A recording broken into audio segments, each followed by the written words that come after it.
I don't think there'd be anybody who would disagree with me when I make the claim that the world seems to be into a dreadful state these days. There's trouble on every hand. You only have to listen to the news or read newspapers if you do that, watch the BBC website or whatever it is. War and disease and trouble and confusion seems to be the order of the day. I wonder why it is.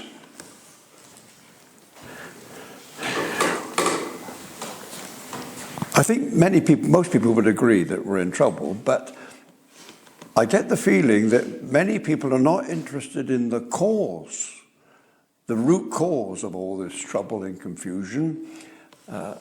It's rather like the people who go to the doctor, the GP.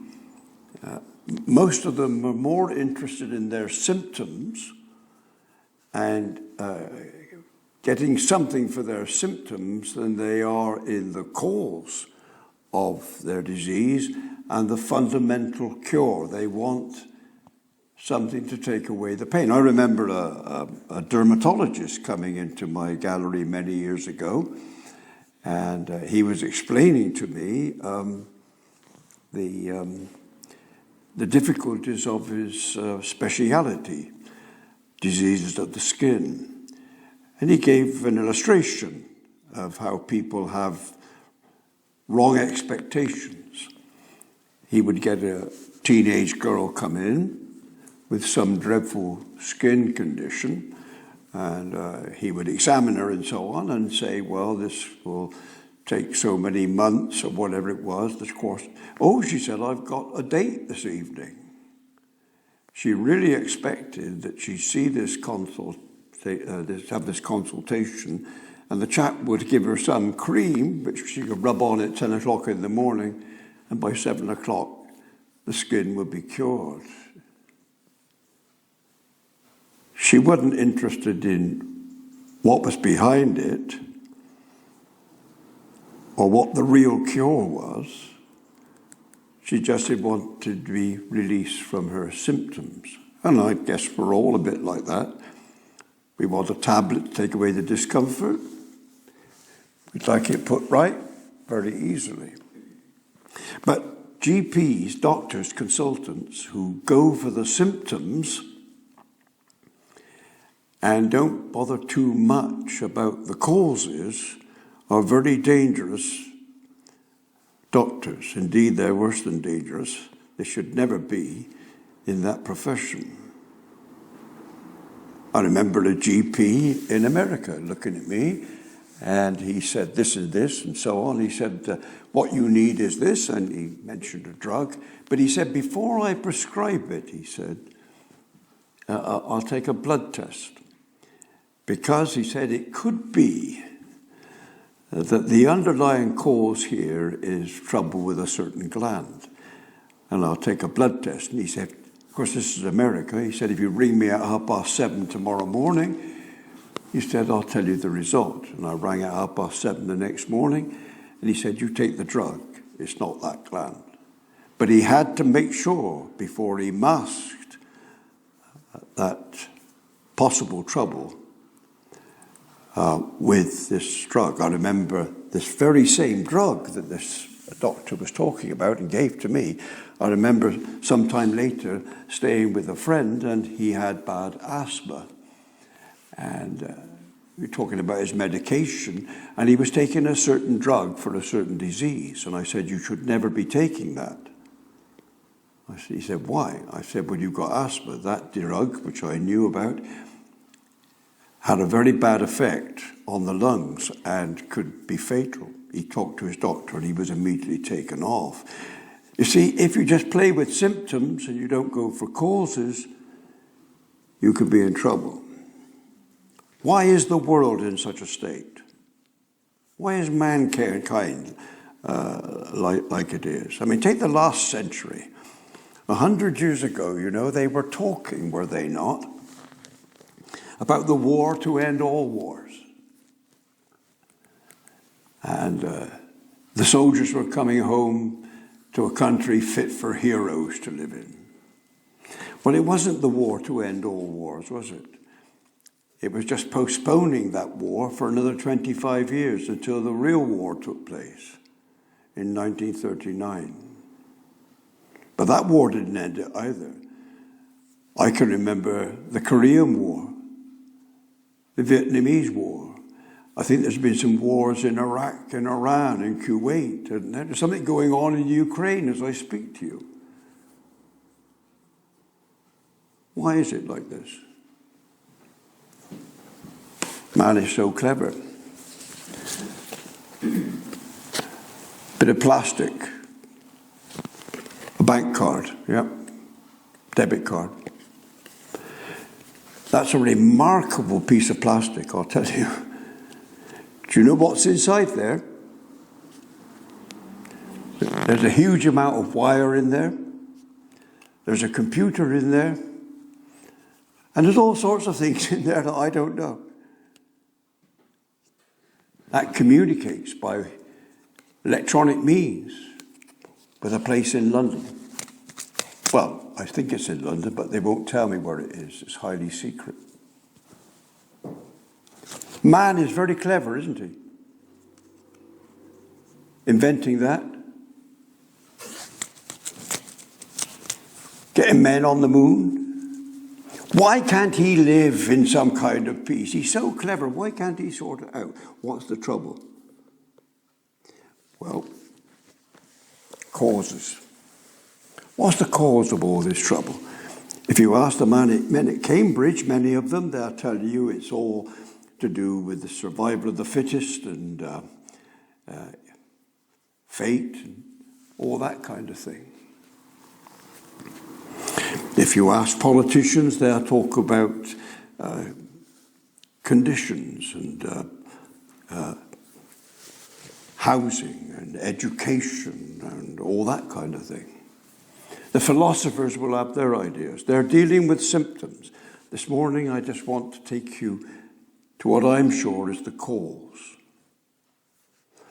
Now, a year or two back, you remember, Gabriel asked me to speak on the subject of man. And I told you at the time I didn't want to do it, but I'm glad I did. I want to come back to that subject and take it a bit farther. Now, you're not going. Some of you are going to be amazed at this, but somebody like me believing this. But where do we find the root cause for all this trouble in the world? I mean, it's not just in nations. Nations are made up of men. Where does the trouble arise? Where does it come from? Well, I'm convinced, absolutely convinced, there's only one book that tells us, and that's the book I've got open in front of you.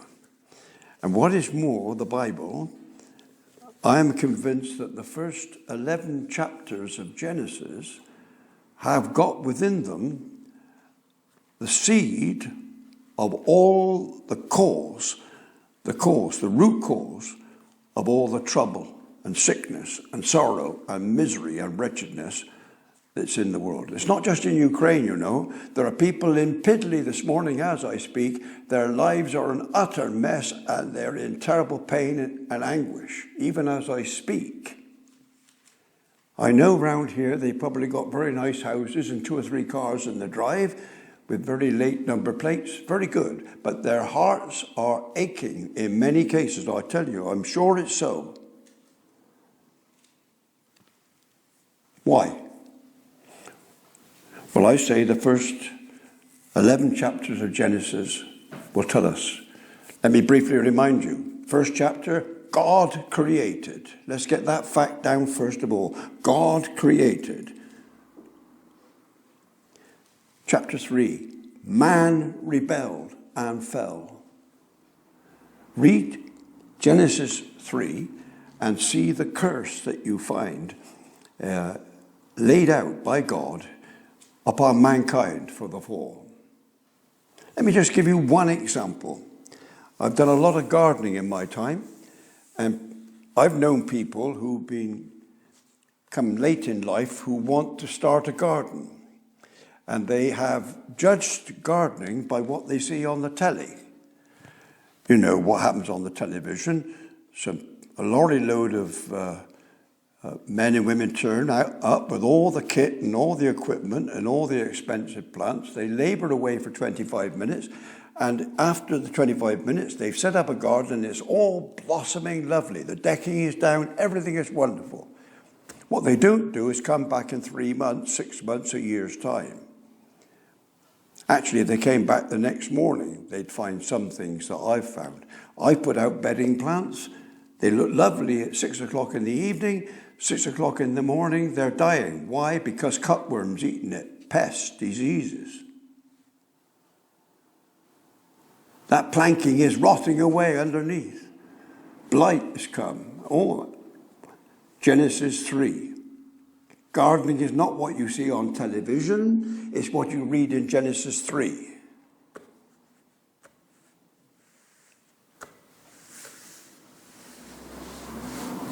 Why are there so many Irish people in America?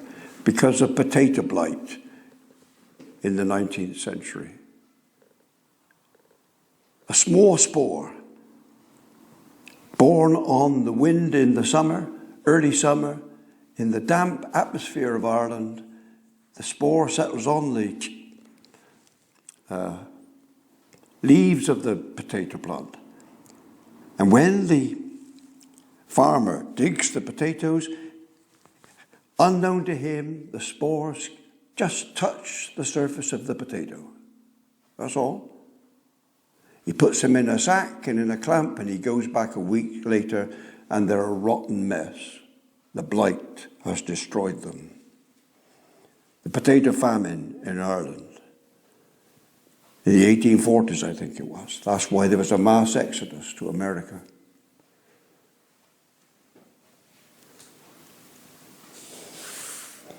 Genesis 3.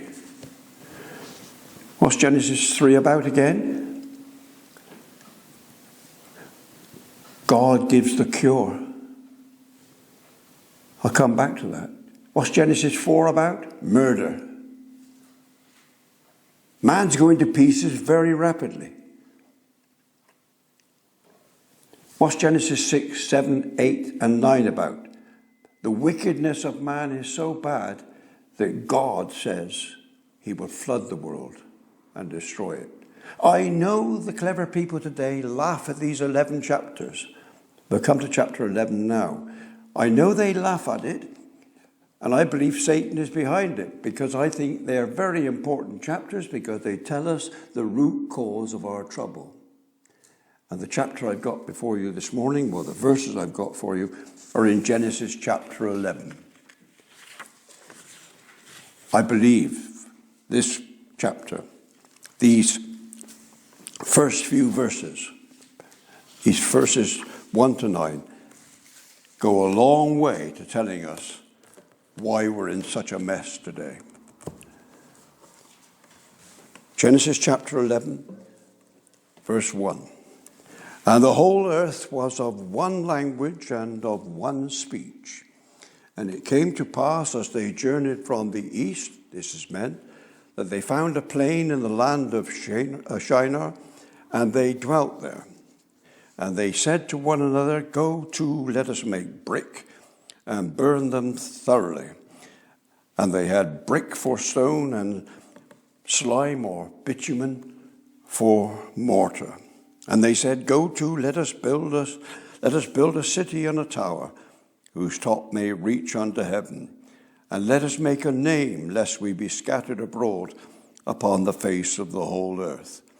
And the Lord came down to see the city and the tower which the children of men builded. And the Lord said, Behold, the people is one, and they have all one language.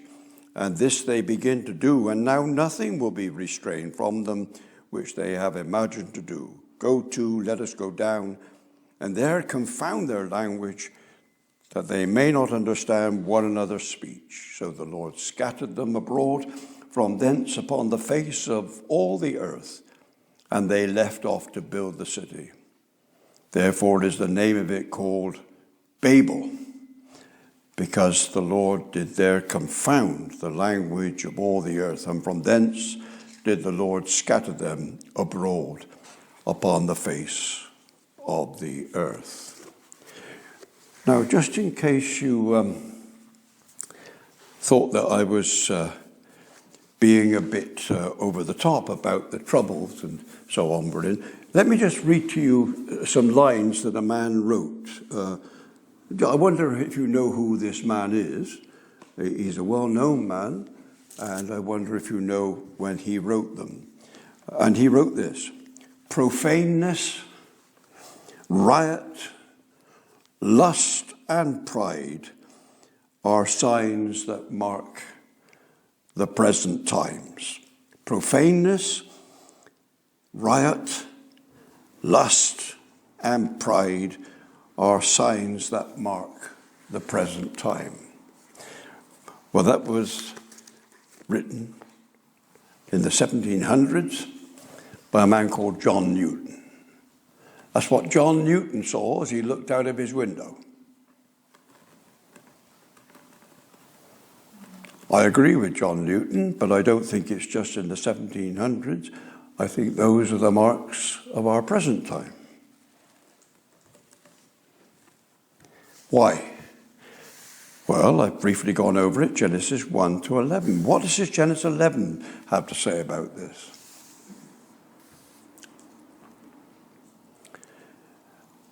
It sounds like an interesting Sunday school story.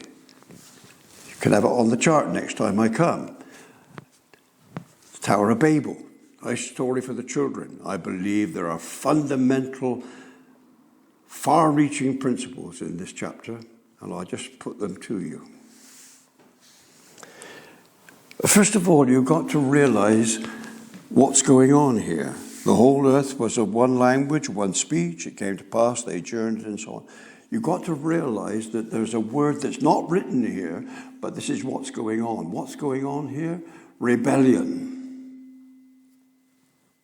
It's another mark of the fallen state of man, which is rebellion against God. What do I mean? Well, Genesis chapter 9, after the flood, what did God say? He wanted man, he commanded man, he said to men, go across the world, become nomads, travel across the world, and fill the whole earth.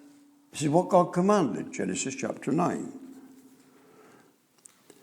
We read here that these men came, they were journeyed from the east, and they came to Shinar, and they found this plain, and they dwelt there. Now just pause a minute, what's going on here? God has said, do this, and what is man saying?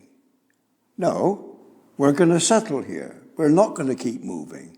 We're going to settle here, and what is more, we're going to do more than settle. We're going to build a city and all the rest of it. Now, can you see what I'm trying to make the point, feebly, I suppose, but I'm trying to make the point. The point here is this, that these men are already setting up in rebellion against God.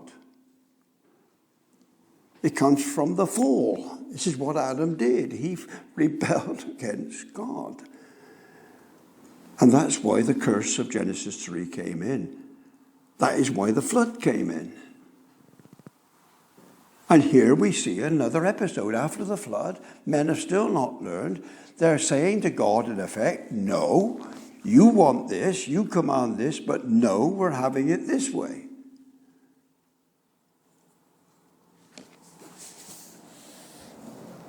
And they talk to each other. They have a conference. Man loves conferences. By the way, I'm going to call this discourse Babel Then and Now. These things are still being worked out today, then and now. Men still love conferences. Churchill clung to power in the 50s. Why? Because he was always hoping for a summit with the Russians. He thought by talking to them, he could get some way with peace or whatever. Men always loved conferences, talking. planning. And you get it here. They said to one another, verse 3. And they said, verse 4, go to, let us build. Men are full of schemes. Now, let me make a point here. Martin Lloyd-Jones, when he preached on this passage, entitled his sermon, Babel, the Tragedy of Man. The Tragedy of Man. And he made the point in his discourse about this tragedy, and he's quite right.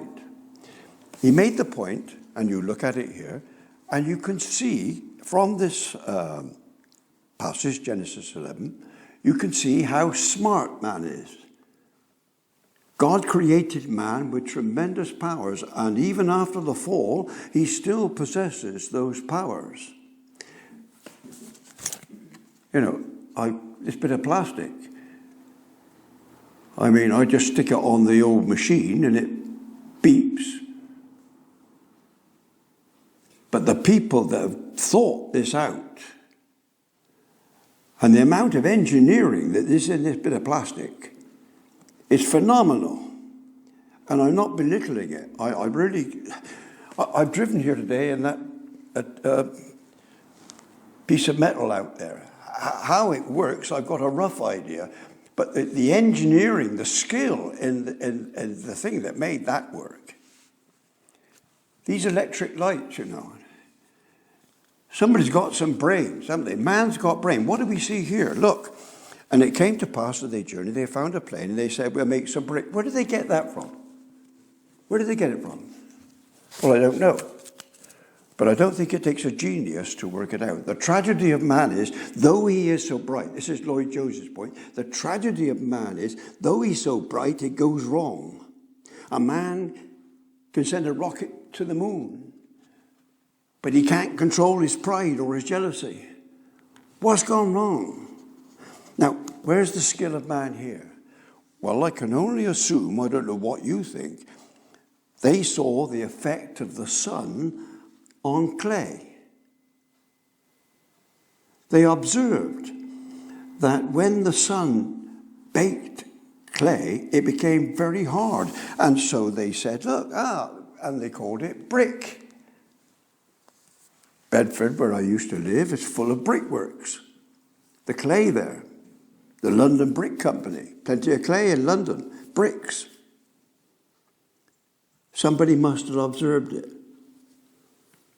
and put 2 and 2 together and made 4.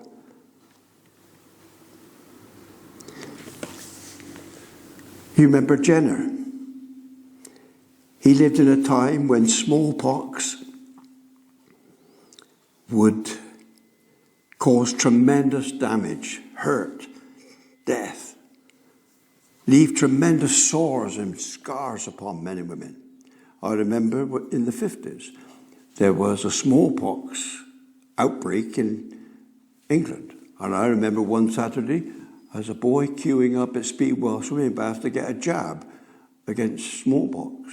It was a terrible disease.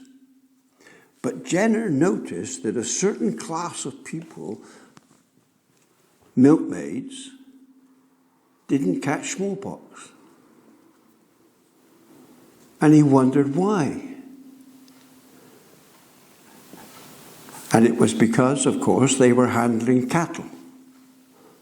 And cattle have cowpox. And he thought about it. And he decided that because they'd caught cowpox, they didn't get smallpox. So he took his son and he scratched his skin and he inserted cowpox into him. But the boy was immunized against smallpox. He had discovered vaccination. Millions have not died of diphtheria. My mother had diphtheria. It's a wonder I'm here. She had it when she was 6. It's a wonder I'm here. Meningitis. Many, many diseases by that one observation. In 1928, Alexander Fleming came back from holiday and he looked through his petri dishes. He was studying a certain microbe. And the petri dishes, those little dishes, he put some jelly there, and he put the microbe on there, and he expected, after these several days, he expected the surface to be covered with this disease, this microbe. And petri dish after petri dish was covered with this microbe. But one dish had a circle, a blank circle, with a small dot in the middle. Fleming didn't chuck it out the window. He thought about it. He had a look at that dot. He had discovered penicillin.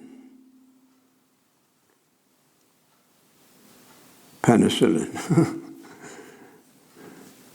That saved a lot of diphtheria problems, I think. One man saw a kettle lid bobbing up and down. That's where steam engines come. That's where our electricity comes.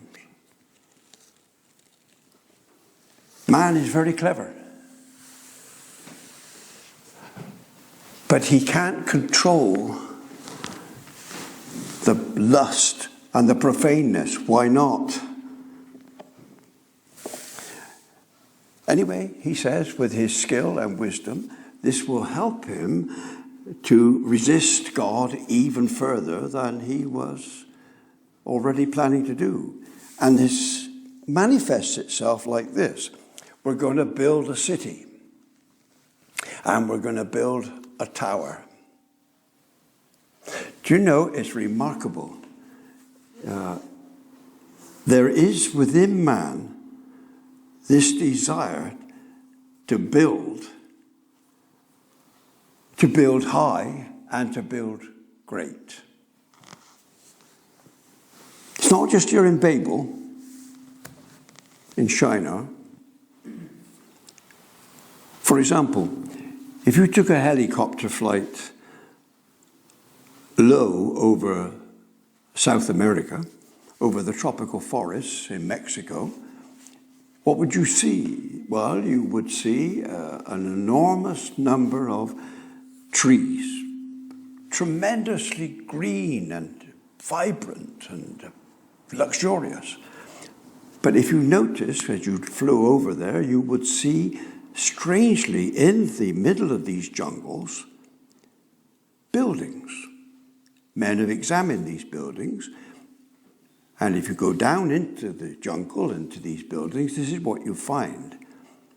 Although the jungle has reclaimed these buildings, you can see that they were being built by some Indians of some sort, some many centuries ago. But these people built enormous buildings and walls, great big amphitheaters, with all one purpose in mind. They were trying to placate, to honor, and to magnify their names by exalting their god, the rain god. Rain was important for the jungle, of course, the tropical forest. These people have died out, and the jungle has reclaimed their buildings, but the buildings are still there. You see, these people wanted a building, Stonehenge.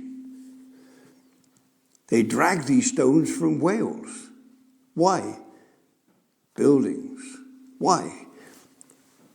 Petra, in the desert in Arabia, these buildings carved into the rock, these great, massive buildings. Rome, Greece, Nineveh, huge buildings.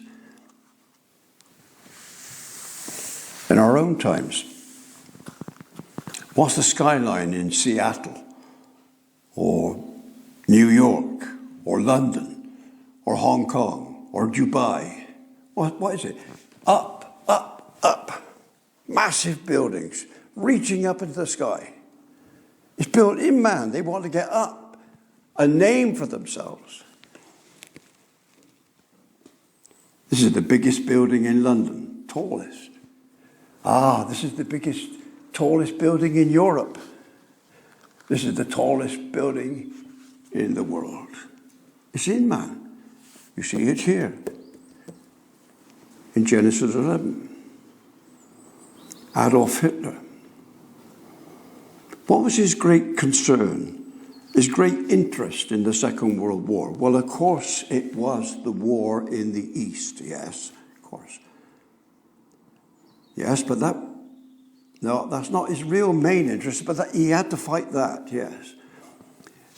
Well, his love of films, yes, he watched several films every night, yep.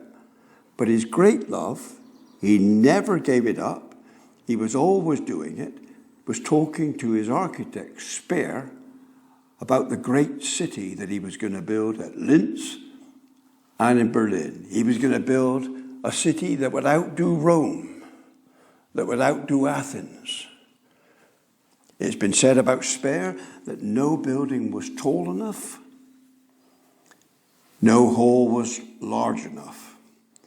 Speer's father was an architect, and he saw his son's plans and he said, it's madness.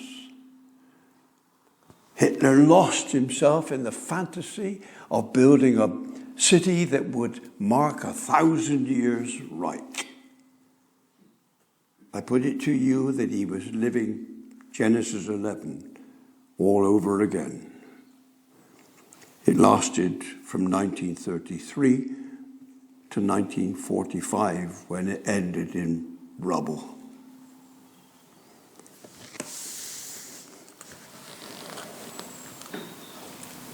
That is what I see in Genesis 11. And God says, and he does it through, he explains this through a picture. God often speaks in the Bible as though he were a man. And it says here that God said, we'll go down and find. I mean, God doesn't have to come down and find. But he's speaking in these terms so that we'll understand. God investigates this, he probes this, and he sees what's going on. He can read their hearts, he can see what they're doing. Their cleverness, their skill has put it all together, and they're going to sort it all out, and they're going to plan this great city and this great tower, make a name for themselves. You've heard of the Victoria Falls, haven't you? You've heard of Jamestown. I used to live in a place called Lowestoft. That means it was the toft of a man called Lowe. I don't know who Lowe was, but he lived there and he had a farm or a habitation somewhere, and that was where Lowe lived, and that became Lowe's Toft. Yeah. Men are clever in schemes and their conferences, and they're uniting together.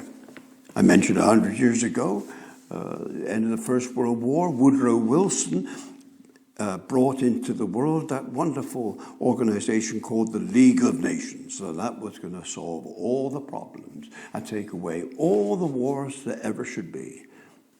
It collapsed within a few years. Why? Well, the Russians and the Japanese had a war. China had a war. Italy and Germany started messing about with people. Nobody listened to it. The whole thing collapsed. Of course, we've done better. We've invented the United Nations. That stopped a lot of wars. I've listed them. Korea, Vietnam, and so on. The Balkans. It's gone wrong, my friend. God has come down to Genesis 11, he come down to these people, and he has confused their language. He has put confusion in the human race.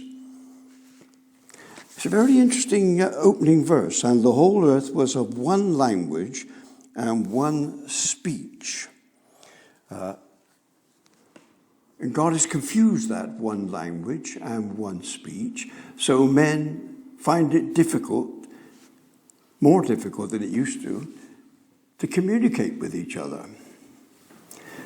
I don't know if you've had the experience of ever traveling in America. I have.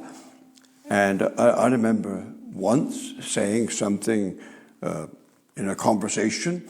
I used what I would consider just an ordinary English idiom. I said something, and somebody took me aside and said, "You shouldn't say that." And they explained to me what I just said.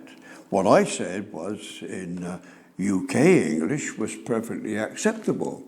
But in American English, it was saying something very different. Communicating, even in the same language, one speech. I remember, again, I was in my shop and I was just about to go to America, and somebody came in, and I was doing some painting, and I was using some bits of kit like that, and he said to me, "By the way, when you're in America, don't ask for one of them." And he pointed to something on my desk. "Oh," I said, "why not?"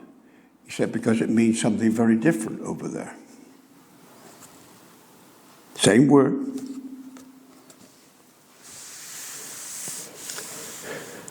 The confusion in the human race.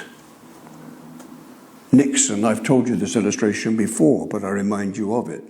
When President Nixon was in China, his interpreter, American interpreter, fell ill, I think, or something happened, I don't know what it was now, and he had to rely upon the Chinese to give him an interpreter. I don't know how this crazy thing happened, but that's how it happened. And so Nixon was conversing with the Chinese president, whatever you call him, of the Communist Party, and Nixon made a proposal to this Chinese man, and the Chinese man agreed. But unfortunately for Nixon, he didn't have an American translator. The Chinese man did translate it literally correctly. There's no question about that. But the point is, an American who knew the two languages well, translating into his mother tongue, the American, would have said to Nixon, "The China's president has just told you he agrees, but I'm telling you that that is his way of saying to you very nicely, because the Chinese are very nice, but if that's his way of telling you he doesn't accept it." He was saying no. He said yes, and the translation came over, he's agreed. But the nuance in that translation should have been, he said yes, but he said it in such a way as means no.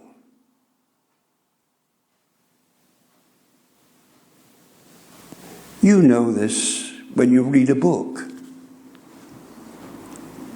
You see words, and you have to know how to read them. Take the word "some hope."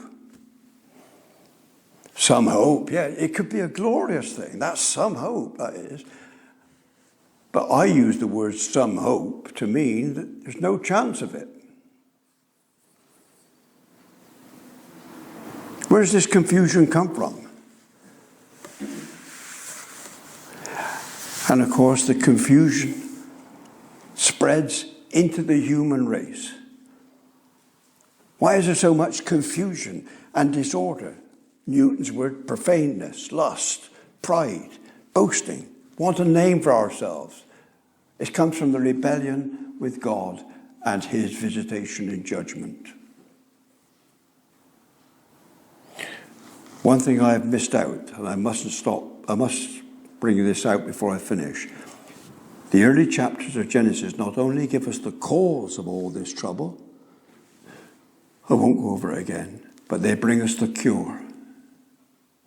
Right in Genesis 3, we get the cure. Even as God is cursing the world, what does he say? He says that the seed of the woman will come and enter into this conflict, and although he will gain the victory over the enemy, the serpent, he himself will suffer in that. Genesis 3:15.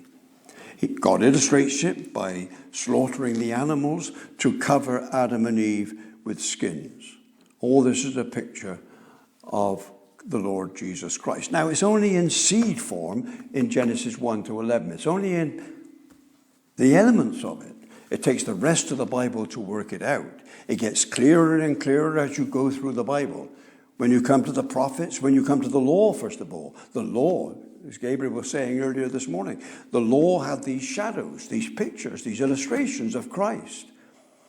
The prophets, Isaiah chapter 53, for example, they speak of Christ coming.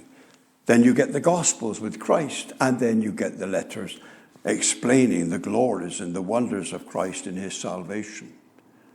I put it to you, my friend, that Genesis 1 to 11 contains the explanation of the trouble we're in.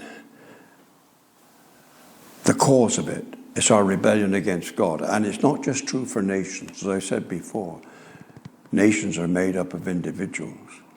The cause of our trouble is here, rebellion against God. But the cure for our rebellion is here too, and it's found in Christ. Man says, let us, we can do it. Man is still saying the same today. Man can make his own way. No, my friend. God has shown us that Christ alone. That's why I read Psalm 2 to you. The nations rage. Why do they rage? Because they imagine vain things. Why? Let us cast their yoke from us. Let us cast their cords from us. Break off with God. What does God say? I have set my king upon my holy hill of Zion. What does he urge in Psalm 2? Kiss the Son, embrace the Son, trust the Son, believe, rely upon the Lord Jesus Christ. That is the way of salvation. It's the same old gospel story. It's in Genesis 1 to 11. It's worked out in Psalm 2. It's worked out in the book of Revelation. It's worked out everywhere in the Bible. So as we look out into the world, I agree with Newton. Profaneness, lust, riot, yeah. But Christ has the answer and is the answer. It's not just true, as I say, of nations. It's true for the individual. So, Psalm 2, I have set my king upon my holy hill of Zion. Therefore, embrace the Son. Seek the Lord while he may be found. Call upon him while he is near.